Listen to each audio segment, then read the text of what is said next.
and welcome back to TEW 2016, the branding solution, and today is Battleground, which is a SmackDown only pay-per-view, and we are kicking off with the pre-show, and the pre-show is basically the people or all the stars that don't have matches on my main card. So I've done this just to make sure everyone stays on the card, because usually you'll get unhappy when they're not on pay-per-views. So these are pretty much just the throwaway matches to see if anyone's got a little bit of chemistry elsewhere. So we had SAS versus Psycho Ward. It's a boring match, nothing special, but this could work for one of them potentially going on to the women's tag team titles. You never know. I did Mark Henry losing to Ryback. This is because I said I might put Ryback in the New Men storyline, which is obviously includes Baron Corbin and Apollo Crews. So this is just a builder for the addition, because I've taken Sheamus out, so I need a heel character, and Ryback might actually get used at last on this game. We follow up with an absolute squash match where I'm probably going to do what the WWE are doing with Nia Jax and just get her to squash a few people. Brooke Adams was the victim for this one. It's 2 minutes, you see what we get. This is probably the highlight of the pre-show, where I had Damien Sandow and Drew McIntyre versus the Golden Truth. Yes, it's a simple enough match. The chosen ones are always going to win. These two are pretty much just going to be around to help teams get the odd win or singles. So simple. And this was 10 divas, or women who weren't in a match, and I just gave Bayley the win, keeping her momentum going, and that's all you really need to know, really. And then we had Adam Cole and Jay Lethal versus Andre Cole and Alex Peck. Again, another win for Adam Cole. These were the last couple of people left who weren't on the show. And now we head into the main show, where we have a video hyping the matches. We have Rollins, Cena, Daniel Bryan, Rusev, Bray Wyatt, Sheamus, and Sasha Charlotte. I think they are the 4 biggest matches on this card, so I think they were the ones to use to hype this up. Now, I started with the US title match, where I had John Morrison defeat Lance Rush. This was always going to be the outcome. I wanted to give John Morrison somebody he could beat. Lance Rush worked for this. I know this is Gagara, but we're calling him Lance Rush because why not? It's helped them improve their skills. But because of what happened on the previous SmackDown, where John Morrison accidentally injured somebody, we have this happen afterwards, where we have Rhodes, Sandow, and McIntyre attack Morrison. Obviously, Morrison accidentally injured, bad news, Barrett. So I've actually decided I'm going to throw Sandow into this. Cody's a bit too big for the US title ratings wise, so I'm going to keep him out of it. So I decided I'm going to put Sandow, probably the next challenger for the US title. And this also helps build other things up around it. And the women's tag team title match, we have Peyton Royce and Billie Kay retaining again. I always wanted to keep this on them. I don't know who else. I don't know where to go with the tag titles quite yet. These two are young, they're going to improve. Those two have done a really good job in Cheryl Evans and Angel Williams, so I'm quite happy. It's a solid D+ rating. It's never going to be brilliant because they're not rated very well on the game. Backstage, we have Alicia Fox offer the managerial service to Ember Moon, who accepts it. Again, this rating's poor, but they're both low rated. I want to build up this. And then we have Ember Moon beat Eva Marie. I know it was again. This has happened. And yes, ratings aren't great. but it's all about improving Ember Moon this. I need to feed her a couple of hills that she can beat with her flamboyant style, and Eva's the obvious choice. With Alicia Fox as manager, this could work. Even though they are both faces, I think this could work in our favour. Next up, we have Baron Corbin defeat Apollo Crews. This is the new men's storyline. This was potentially the end of it, but I don't really have anywhere for him to go because I don't really have much of a roster here. So I was looking to put one into the US title picture, but because it's fallen in my way that Bad News has been injured, I'm sort of stuck thinking, well, what's next? So there may be another singles match between Corbin, Henry, and then Apollo and Ryback. So we'll figure this one out as it goes. I don't have too much high hopes. I'll just like to see where they could both go, and we'll see in the future. This is one of my cheap ones just to help a little bit of popularity on these women. You stick them with the Rock in a backstage segment, and it should help their popularity go up. The ratings irrelevant to me, I just don't care. But you see that they improve on odd bits when they're up with the Rock, so it's worth taking the risk at a 2-minute segment on the show. The Rock's open challenge is Cody Rhodes defeating The Rock thanks to Sandow and Drew McIntyre attacking The Rock during the match. Now The Rock wasn't happy with this. I don't care, The Rock is basically here just to help other people win or get over, because he won't do anything but live shows. I expect him to potentially start handing in his notice soon. I've had it with previous games and other superstars. But I'm happy. I want Cody Rhodes to win. I want Cody Rhodes to be a main event person. Proper main event, not just 60 popularity as main event. So we'll see if this has helped. There's a video to air Nia Jax. Obviously we're building up our dominance, so she'll have a TV match on the next SmackDown. And the Women's Intercontinental match, I gave the win to Asuka because, well, she's easily the best of these four.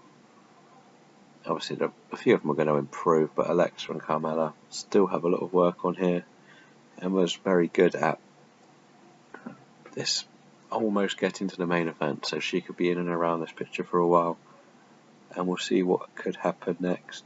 I may work on Alexa and Nikki for something else. I may work on Carmella for something or other. So Asuka's there and ready.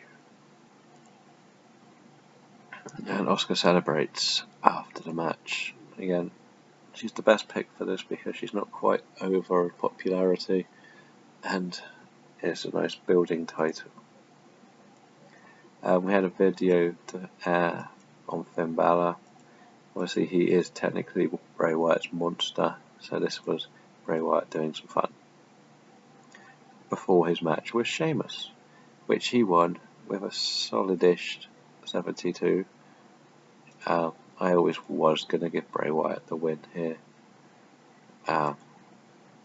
These two, Bray is Money in the Bank. Sheamus, he's sort of always been in the mid-card, upper mid-card, too big for the mid-card title, but not quite big enough for the main event, so we could work something out for him. Charlotte cuts a promo on how she is going to keep her women's title inside after beating Sasha inside the cage match tonight. That's all you need to know, really. And Mick Foley decides that he is going to book a #1 contendership match live right now, which he does. And I went with Nikki Bella winning, because Paige has had a lot of title matches already. Becky Lynch, I think, could also be useful for other things, so I'm going to give Nikki it, but there could also be any outcome to where this could go in the future. These are probably the three most over, other than Charlotte and Sasha. John Cena cuts his promo about how he's going to win the title tonight. So, yes, Cena's back to the top. He wants his title back. He's tired of Rollins' reign. And the cage match, which I thought could have been slightly better. I'm not going to lie. But it's a decent match. They got 62 and a 63 rate, or 67 and a 62 rating. And Sasha wins the Women's Championship with her Money in the Bank, which she said she would use as a challenge. I used it as an honour challenge, because I don't always like the someone's beat down will cash in, so I've decided I'm using this. So Sasha's our new champ. Rusev cuts a promo on Daniel Bryan, which is impressively good. So this could show Rusev is ready for the main event picture. The match itself is only a 74. Which I know only, but still, technically it's the best match of the night so far. Daniel Bryan defeats Rusev with a high knee. So they've both won against the people who have attacked them in the past. So we could use them as qualifier matches. We don't know. But afterwards, Rusev viciously attacks Daniel Bryan and puts him on in the accolade and refuses to let go, because we can also use the Brie Bella and Lana idea for this one. An 84 rating is the segment of the night. It's a segment showing John Cena warm up again. Villa. And the main event, an 80. It's brilliant. I'm happy. This is the best match of the night. Seth Rollins defeats John Cena with a pedigree. That also had Cody, Damian and Drew attack Cena. This is building up to something else that's going to come up in the next couple of weeks, and it will lead to the main event at SummerSlam, which will be a rematch between these two. And I actually already know the outcome of it, which I'm really happy and I like the idea of. So I'm going to see that. And afterwards, Seth Rollins stands over the floored John Cena, holding the title, to end the show on an 89. It's a brilliant rating, so I reckon we may have just about squeaked a 78 on this show. A 79, I'll take that. I guess we've got to do some form of speeches. We'll praise Sasha, because she was good. Seth Rollins, put him as a good example. I'm going to praise Rusev, even though he didn't win. He looked really good. So we'll make speeches. Pleased, pleased, and pleased, and never not pleased. And we'll see where the next part of the show is going. And we're back to the main screen, and we'll see how the news rates Battleground.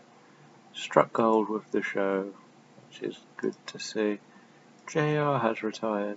That's disappointing. I can't remember if he works for me or not. I don't think I bought JR back. I hope not. I hope JR did work for me. Roderick Strong wants a better push. Ashley, somebody new. Nothing fancy there really, so we can delete that. And we'll just see how this has helped with some of the storylines on SmackDown. The Chosen Ones has gone up to 76. The Jax hasn't started. Moon Rising is always going to look bad, let's be honest, but we'll work on that. The New Man, not its strongest point, to be honest, but we'll get there. The US title, I think, could go right up now, so we'll keep this one going. The women's title match really did help, and I need to add Nikki into that, but I'll have to remove her from somewhere else first. This one's gone up to 84, which is brilliant. And the women's tag match. See, I thought I had Nikki in there, so I don't have her in there. So I could just add Nikki Bella to this nice and simply. And then we have, what was it? The women's IC. It's okay, we'll have more singles matches now. So we'll work on that. So we are easily reaching our targets. And we'll see who is, obviously you can see The Rock is now on here because he wasn't happy. But no one else on that show was unhappy. We'll just do the Roderick Strong push. And we'll see. You can see how far he's come already. The popularity. Profile. So Roderick Strong joined us with the popularity of 30, and he's already up to 50 in a couple of months. So we can see how well he's doing. In the creative meeting, who is hot? Sasha Banks can't do no wrong. The Club, Cody Rhodes and Dash Wilder. Even though we're working on bringing Alicia Fox back from number 1, I'm hoping to take her out there and bring her back. And the rest is going to take a while to do anything with, because Summer Rae, I'm not sure where to go with her. So that will conclude the pay-per-view, and we will be heading back with Raw. It is next episode. So thank you for watching, and if you want to see any more rivalries, just drop us a message and we'll see what we can do. Thank you all.